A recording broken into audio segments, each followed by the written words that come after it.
Bienvenue à ce deuxième épisode partie 2 pour Serial octobre 2024. Donc ces 2 derniers mois, j'ai divisé en 2 les photos, la revue des photos du mois passé, soit prises, soit éditées.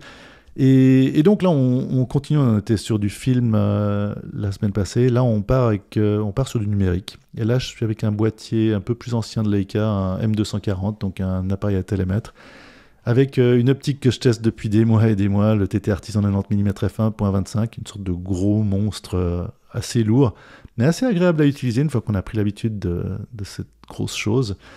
Et donc ça, c'est l'image qui est à gauche, donc un rendu en concert, là c'est à l'Opéra de Reykjavik, de l'électro, lors d'un événement qui est mensuel, qui s'appelle Uprising sur les groupes en devenir islandais. Je commence à vraiment apprécier cette lentille, par sa précision, par son rendu, il y a beaucoup de choses, mais je ferai une vidéo plus particulièrement dessus. Aussi l'Islande, si vous aimez faire de la photographie de concert ou d'événements, c'est vraiment c'est un peu le paradis. À droite, là, c'est une photo prise avec le même boîtier, le M240, donc un Leica qui commence à dater, sur un 24 mégapixels qui est pas si sensible que ça en basse lumière. Donc là, avec une optique Voigtlander 35 mm Nocton classique 2, du f1.4, et c'était lors du State of the Art Festival, un festival de musique classique qui essayait de s'émanciper en y intégrant des contextes un peu particuliers, soit de jouer dans un nightclub comme ici avec un DJ qui faisait un beat électro, ou dans des espaces un peu différents ou avec des concepts de musique électronique ou des synthétiseurs un peu particuliers. Une photo que je trouvais marrante, ce Voigtlander, ça fait aussi des mois que je le teste parce que je suis assez intéressé. C'est une optique que je ne sais pas trop si j'aime ou pas, mais des fois j'aime bien les photos. Donc là, on continue avec ce Voigtlander et l'M240. Je me suis un peu baladé avec pour le tester. Et à gauche, je trouvais intéressant ce rendu vraiment à l'ancienne en fait. Je sais qu'il y a plusieurs versions des Voigtlander. J'y reviendrai sur la vidéo plus particulièrement de cette optique, mais j'aime bien cet aspect un peu ancien du rendu de cette composition optique. Comme on peut le voir à gauche, là c'est dans un lounge, dans un aéroport, c'est l'aéroport de Genève. Je sais pas, il y a un truc que j'aimais bien dans cette photo. Ou à droite, simplement ce ciel un peu particulier lors d'un atterrissage à Vienne, à travers le hublot. Je sais pas, il y avait un mélange, je trouvais assez presque oppressant. Il y avait quelque chose qui m'amusait bien dans cette image, prise depuis vraiment l'avant de l'appareil de l'avion. Vraiment, je suis quasiment dans le cockpit. Et voilà. Ou là, 2 images pas particulièrement intéressantes. Enfin, il y a quelque chose que j'aimais bien dans ce diptyque. Donc ça, c'est des images à Genève, le mois passé en Suisse, un jour ensoleillé, avec donc ces jours un peu d'automne qui amènent certaines lumières qui sont un peu plus nordiques. Ouais, je trouve que c'est une optique qui est relativement précise, qui diffuse un peu, mais qui est très précise. La géométrie n'est pas terrible à mon goût. Le rendu des couleurs peut être assez particulier, surtout dans les hauts contrastes. Mais c'est rien qui ne soit particulièrement pas gérable en post-production ou lors du décodage en fait, du fichier brut. Je fais toutes mes photos en fichier brut, en DNG, en RAW, selon les appareils photo. Là, un détail aussi on voit le bokeh tournant sur l'image de gauche et surtout ce vignettage assez important sur cette optique, même si elle est moderne, avec un caillou au milieu de la plaine de Plainpalais au centre de Genève. Ou à droite, je trouvais marrant cette scène avec tout le monde avec des casquettes, sauf un gars assis et qui regardait le soleil. La photo est pas si intéressante que ça, mais plus je la regarde, plus je trouve que l'histoire est assez amusante. Il y a une composition un peu différente, un peu tendue. Et à nouveau ce rendu pour le coup là, ce Voigtlander je trouve que ça marche assez bien. Voilà, 2 images aussi avec des lumières un peu plus basses, un peu plus subtiles dans les contrastes. On voit vraiment bien ce bokeh tournant. Là, c'est le parc de la Grange à Genève, sur la rive gauche du lac Léman, près de la rade de Genève. Ou à gauche, ça c'est simplement un jardin à Reykjavik. Donc c'est à peu près au même moment, avec une végétation qui refroidit beaucoup plus vite, visiblement à gauche, qu'à droite. Mais bon, ce rendu, alors aussi des couleurs, un mélange de couleurs qui est de l'optique et du capteur de cet appareil photo, du M240, pour lequel je ferai sûrement peut-être une petite vidéo. parce qu'avec le M262, je crois, ils partagent un même capteur, et le rendu des couleurs est très différent des autres Leica numériques à télémètre. Donc ça vaut peut-être la peine. Ils sont assez recherchés pour ce... C'est pas un rendu des couleurs que j'apprécie particulièrement, mais j'aime bien le rendu très vert, un peu verdâtre, magenta, des basses lumières quand on les pousse au niveau du capteur.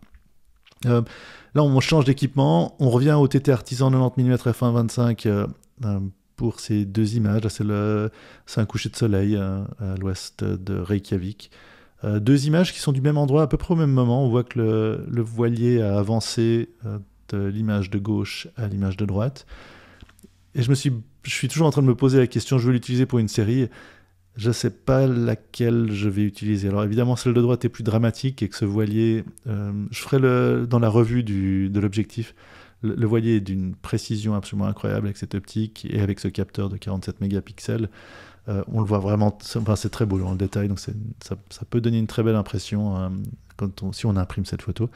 Mais je suis toujours un petit peu indécis entre les deux photos. N'hésitez pas à commenter s'il y en a une des deux que vous préférez, parce que peut-être ça me fera avancer dans un sens ou dans l'autre. Mais en tout cas, ouais, une combinaison entre le SL2 et le 90 mm là, que j'apprécie de plus en plus. J'avais fait des photos de l'éruption pour ceux qui ont suivi cette série l'année passée, une des premières éruptions, nouvelles éruptions. C'est assez redoutable comme optique, même si elle est très très lourde et très grosse. Là, on passe à autre chose. Ça, c'est un travail que j'ai fait pour une amie qui donnait des ateliers et je trouvais intéressant. Alors là, je suis toujours avec le même équipement, donc pour montrer que il faut pas enfin, même si c'est un équipement un peu encombrant, l'objectif est vraiment très lourd. C'est un focus manuel. Je travaille principalement avec des objectifs manuels, pour ceux qui connaissent mon travail. Faut pas hésiter à utiliser l'équipement qu'on a et d'imaginer ce que ça pourrait donner. Et là, en tout cas, l'optique marche vraiment très bien, je trouve, pour ce genre d'illustration. Donc là, j'essaie d'illustrer un peu les événements lors de ce cours d'impression de fleurs, impression florale et de teinture de textile. Encore deux images, voilà, pour restituer un peu l'ambiance et ce qui se passait, tout en focalisant vraiment sur les objets, sur les mouvements. Enfin ouais, c'était cette optique qui, à l'origine, je sais pas, je l'imaginais plutôt pour une optique de portrait. Ce qui ne veut pas dire qu'elle l'est pas, hein, mais je trouve qu'elle est d'une versatilité assez intéressante. À nouveau, je ferai un sujet spécifiquement là-dessus. On passe à autre chose, on revient au Leica M240, avec là une optique. On m'a demandé lors des dernières séries de vidéos, on m'a demandé de m'attarder peut-être sur des optiques de l'ère soviétique. Donc là, c'est un Jupiter 8 50 mm f2. Là, c'est à la main, j'ai pris la photo sans pied. Donc c'est des expositions à nouveau. Là, le M240 n'a pas du tout de stabilisateur. Cette optique, c'est vraiment une optique des années 60 pour celle-ci. Ça marche. Là, je crois au 15e de seconde. Alors, il suffit d'en faire plusieurs. Souvent, le truc est de mettre en mode sériel, parce qu'au moment où on appuie sur la gâchette, ça fait bouger un petit peu l'appareil, suffisamment pour que ça rende un flou. Si on a la gâchette appuyée et qu'il y a une deuxième photo qui est prise en série, souvent celle-là est plus nette, donc c'est ce que je fais souvent. Mais malgré tout, l'image de droite, on voit que ça bouge. Mais enfin, moi, je suis pas un photographe astro. Ce qui m'intéresse, c'est l'énergie qui ressort de ces images, souvent. L'image de gauche est plutôt précise. Là, je suis vraiment au centre-ville de Reykjavik, donc ces grosses aurores boréales, un peu plus classiques par rapport à celles qu'on avait vues auparavant dans cette série du mois. Mais ouais, ça ressemble à ça en fait. Donc parfois, quand elles sont vraiment énergétiques, on a vraiment ces impressions très particulières. Et même avec les lumières de la ville, c'est difficile de ne pas voir. Alors, elles sortent mieux en général sur les appareils photo de smartphone, mais ça c'est vraiment à cause du traitement de l'image de ces appareils. Là, c'est vraiment, j'essaie de faire un minimum de traitement, comme je l'ai toujours dit. On change complètement d'équipement deux fois. Enfin, pas complètement d'ailleurs, parce que à gauche, là, c'est toujours en parlant d'optique soviète. Ça, c'est un 50 mm, c'est un Jupiter 3, donc c'est aussi du 50 mm comme le Jupiter 8, mais c'est une ouverture à 1.5 à gauche sur un M240. Toujours le M240 là, que je trouve assez pratique malgré tout, même si c'est pas un de mes appareils favoris, mais j'en ai un de disponible là, qui est pas vraiment dommage en termes d'esthétique. Il a été un peu frappé de toutes parts, mais voilà ce que ça donne d'une scène prise en numérique avec cette optique qui Puis à droite, simplement, là, je suis en train de faire les tests finaux en fait pour le Pentax 17, cet appareil photo film qui vient de sortir, enfin qui vient de sortir, maintenant ça commence à faire un moment, demi-format avec son 25 mm f3.5, avec là un film russe, donc du Tasma, du SFL, donc T25, 125 ISO, très poussiéreux en début de film, je pense que c'est aussi par la façon dont je l'avais stocké, ça faisait longtemps que je l'avais. Mais voilà, je trouve que ça donne une bonne idée. J'aime bien mettre ces deux photos côte à côte parce qu'il y a une sorte de mélange d'appareils photo plutôt moderne ou pas. Tout se dissout un petit peu. Et je trouve que ça donne une bonne aussi idée de la façon dont on peut vraiment changer l'histoire d'une photo. Je sais pas laquelle je préfère, mais je crois que j'ai tendance actuellement, juste au moment où j'enregistre, à aimer celle en noir et blanc sur film. Enfin voilà, qui est vraiment très imparfaite, mais qui me plaît. On continue avec l'équipement donc film, le Pentax 17. J'ai fait pas mal de photos, là, toujours avec le même film. Alors, le Pentax 17, je vais faire vraiment cette vidéo, je vais essayer de faire cette revue après quelques mois. Alors là, j'ai plusieurs dizaines de films qui y sont passés. J'ai vraiment essayé de l'utiliser concrètement tous les jours, enfin pas tous les jours, mais enfin, entre guillemets tous les jours, pour vraiment dire si ça... donner mon avis, juste, si ça vaut l'investissement pour vous qui vous intéressez par rapport à un appareil un peu plus ancien. Voilà, là c'est à l'ouest de Reykjavik, les plages de sable noir.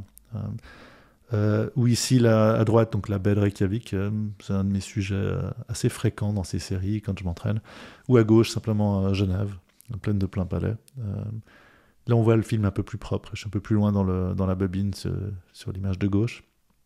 Le Pentax 17, il n'y a pas de réglage manuel, malheureusement, pour l'ouverture, mais bon. Ça permet quand même de faire des choses comme ça. Donc, à gauche, là, c'est un trottoir au flash. Le flash, j'en parlerai dans la vidéo spécifique, mais je ne suis pas forcément super convaincu du flash, mais ça peut s'avérer utile et l'exposition est relativement bien calculée.